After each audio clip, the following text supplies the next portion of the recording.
How you doing, Gabriel? Are you sleeping all right? I'm sleeping fine.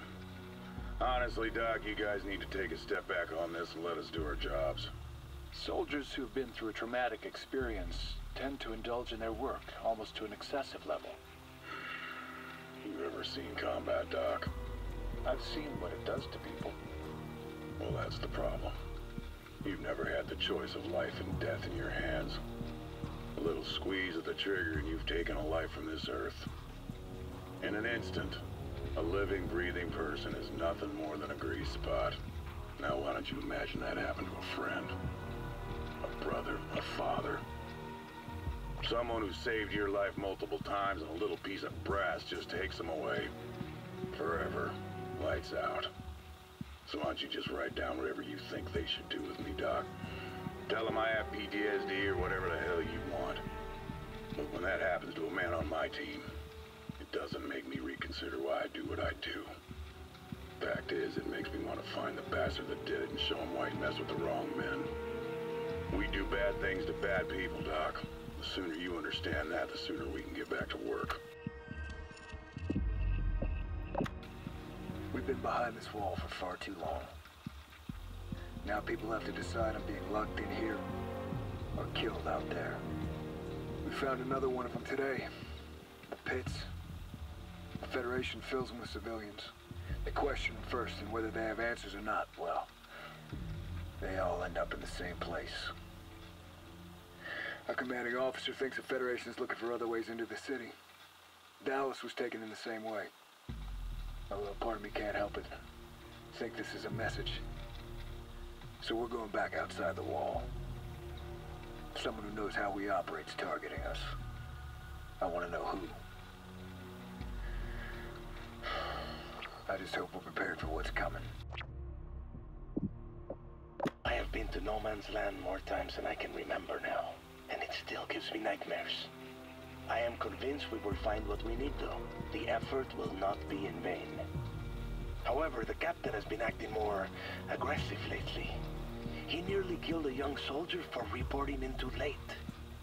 Granted, the soldier required punishment, but the captain saw fit to prevent him from seeing ever again. This place makes him act differently.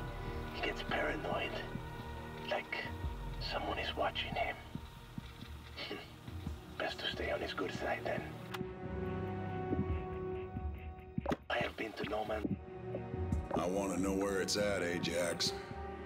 You know I'll find it eventually. Come on, why put yourself through this? I'm not telling you shit!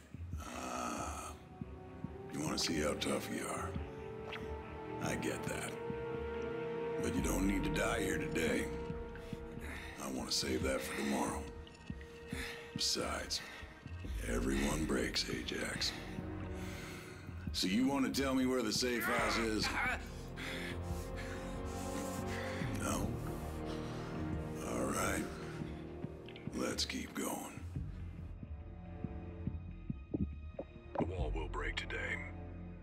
Yes, sir. We're well ahead of schedule.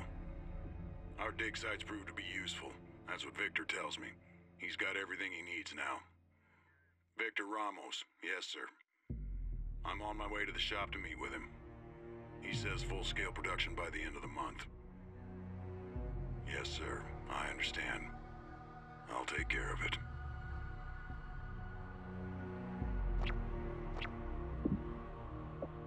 Rorke says we're going to Caracas, the Lion's Den.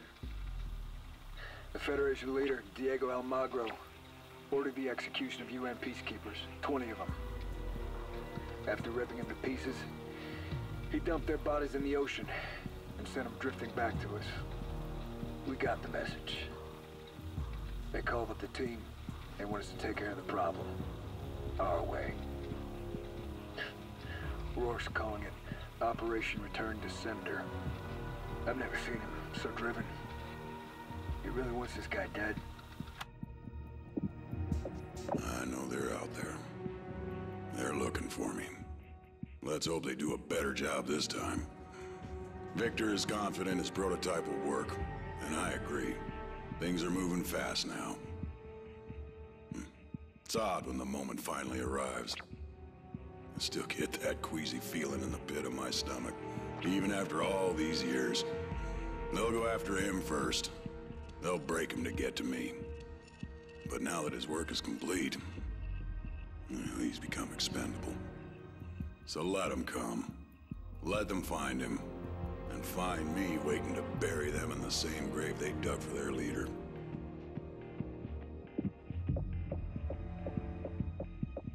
Ever since Ajax's death, I haven't been able to shake this feeling of unease. Rorke's alive. And he's hunting us. We managed to track him down to Mexico, but I can't help but feel something's wrong. J-Sock has to have him. So they're sending in the team once again. Elias's boys, Hesh, and Logan. And I think of how they're paying for the sins we committed. How Elias is putting them in the sights of a madman. And how they might be our only hope to stop him. We have got the green light from the top. The satellite array can go operational. It is an impressive display of power and technology. I cannot help but feel inspired when I go there. How can men build such things? Invisible data-controlling machines. Machines that can destroy with such blunt force. The rockets themselves have been upgraded as well. They can reach their destination 150% faster than before. Not super exciting, but at those speeds, the operation can be completed in a matter of days. So far, I am pleased with our results. I think my superiors will be as well. They're sending me to Caracas for Federation Day. There is much to celebrate. What happened? I don't know, sir. They came in through the security checkpoint, and we... Spit it out, soldier. We couldn't find them. 1 second they were here, and then they just disappeared. I'm sorry, sir. I don't know what happened. Everything got so chaotic. You know our laws, son. You fail to protect your brothers. You join them in death. No, please. No, please. Please don't do this. Take him to the river. No! We were able to pick up some comms traffic thanks to the intel you found. What follows is a distress call from a nearby ship in the Federation fleet. Sir, we have multiple alarms originating from the Atlas platform. They say they're under attack. What about the perimeter forces in the area? No response, sir. Get the Admiral. Tell him we're under attack by American forces. I need all available resources to location. Now! Yes, sir. December 10th, 2018. The test of the new Aegis-class prototype was successful. The real breakthrough was the addition of the sonic pulse to the bow of the ship. The impact of the pulse is strong enough to crush organs or shatter bone. We were fortunate enough to have test subjects donate their pain to science. With this ship, we can keep our eyes focused above the water. Although my employer, Rorke, thinks I am underestimating our enemy. I told him we ran dozens of tests without a single soul avoiding the sonar pulse. Still, he seems to believe there are flaws, and certain men can exploit those flaws.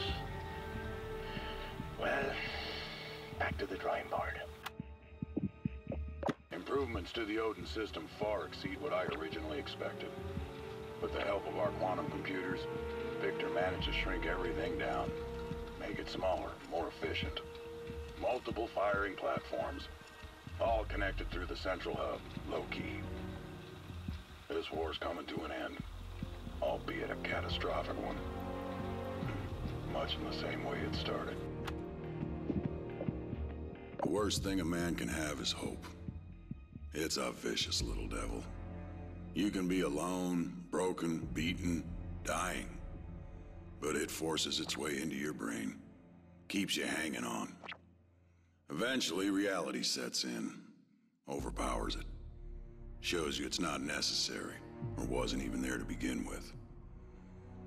When a man has lost his hope and sees his fate for what it truly is, only then can he accept death and greet him as an equal. Ajax learned that lesson. The look in his eyes when he told me about this place.